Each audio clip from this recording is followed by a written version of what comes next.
Hola amigos, hola amigas. Si queréis saber por qué se forman esas burbujas en vuestro vaso de agua durante la noche, quedaros a ver el vídeo. ¿Qué quieres decir? ¿Que hay gas en mi agua? ¿De dónde viene ese gas? ¿Es aire? Es aire, y como seguramente todos sabéis, el aire se compone de un 21% de oxígeno, un 79% de nitrógeno y un 0,04 de CO2. Y sí, además el aire que respiramos contiene también vapor de agua. El nitrógeno es un gas inerte, el oxígeno es el que nos da la vida y también nos la quita. Oxida nuestras células a lo largo de nuestra vida y nos termina envejeciendo. Mientras que el CO2 aparece en unas cantidades ínfimas en nuestro aire. No siempre fue así. Las plantas se encargaron de transformarlo ¿en qué? En plantas, en hidratos de carbono. Fijación del carbono en las etapas iniciales de la formación de la Tierra, donde había mucho más CO2. Pero esto conecta con otro vídeo futuro de cómo reducir el nivel de CO2 en la atmósfera.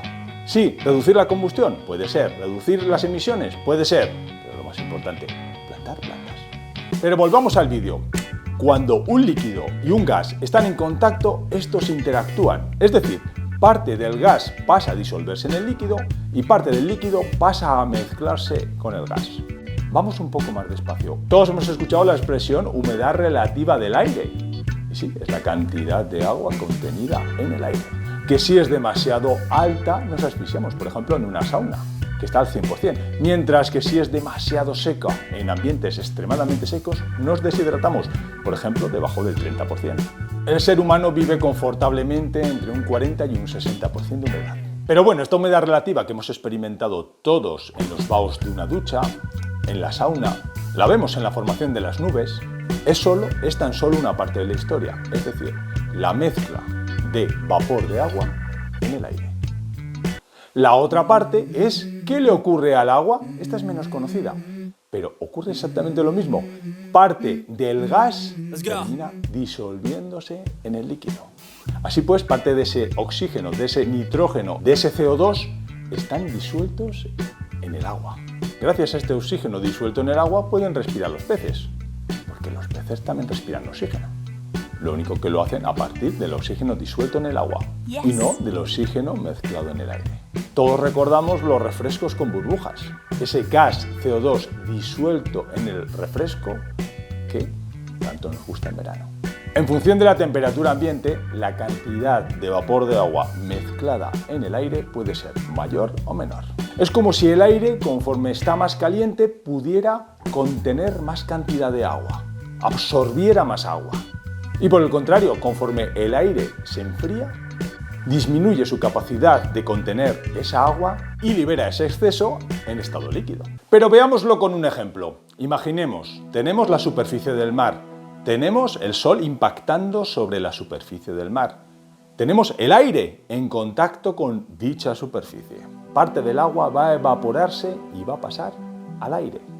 Esta zona más caliente empieza a ascender al tener una densidad menor y logra ascender varios kilómetros hasta que a una determinada altura, como pasa cuando subís a las altas montañas, la temperatura baja lo suficiente para que esta mezcla de aire y agua se enfríe.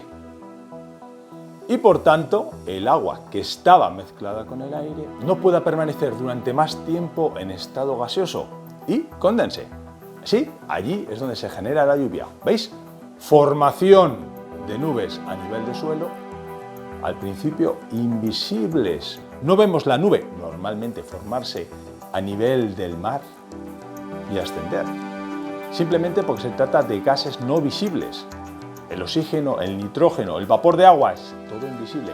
¿Cuándo empezamos a ver las nubes como tal? Las nubes como tal las empezamos a ver conforme alcanza una determinada altura y empieza a condensarse parte del agua. Lo que vemos es el comienzo de la condensación. Eso es la nube. Y ese color blanco en los días que hay sol y ese color gris cuando falta el sol. Esto os recuerda al ciclo del agua que vemos todos en el colegio.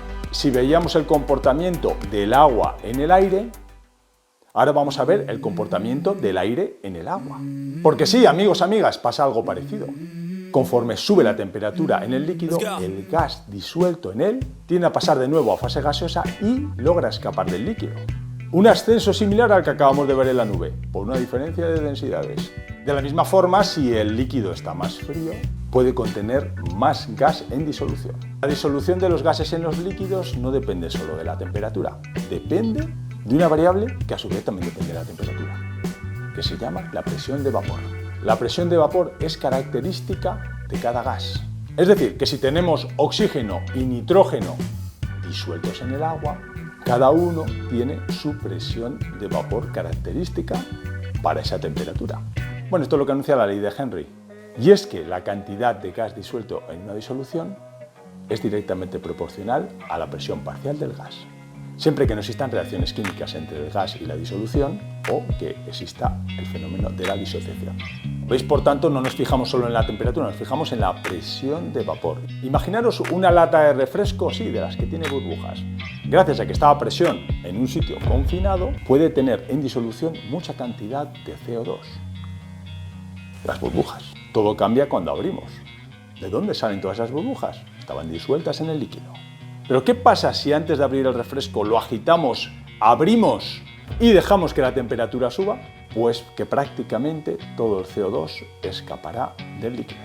Todos hemos experimentado probar un refresco que tenía burbujas hace unos días y que no sabe igual. Y volvemos al vídeo. Tenemos nuestro vaso de agua que hemos llenado por la noche antes de ir a dormir. Lo hemos llenado con agua en la nevera, está a 5 grados. A continuación lo dejamos y a las 7 de la mañana cuando nos levantamos, ¿qué pasa? Que ha adquirido la temperatura ambiente. Pongamos 20 grados. Ha subido 15 grados su temperatura. Por tanto, ¿qué ha pasado con el aire disuelto en el agua inicialmente? Lo que está claro es que la presión de vapor de cada uno de los gases, del nitrógeno, del oxígeno, del CO2, subió, porque subió la temperatura. Y esto, amigos, es la clave. Con una presión de vapor mayor, menos gases pueden seguir permaneciendo en disolución. La mayor parte de esos gases del aire, el nitrógeno, el oxígeno y el poquito CO2, se han escapado simplemente a la habitación. Y esas burbujas que veis están ancladas a la pared del vaso, a las microscópicas imperfecciones de la superficie del vaso. Por tanto, las burbujas que estáis viendo son burbujas de nitrógeno y de oxígeno. Y si me preguntáis si modifica el sabor, la respuesta es que sí. Pero no por lo que pensáis. Ahora mismo lo que tenemos es un agua que ha modificado ligeramente su composición. Tiene menos oxígeno, menos nitrógeno, menos cloro y una fina capa de polvo invisible a la vista, pero que seguro que no le aporta un buen sabor. Bueno, amigos, amigas, así me despido hasta un próximo vídeo y bueno, espero mejorar esta voz para el próximo vídeo de la próxima semana. Nos vemos muy pronto. No olvidéis suscribiros y darle al like si os ha gustado. ¡Adiós!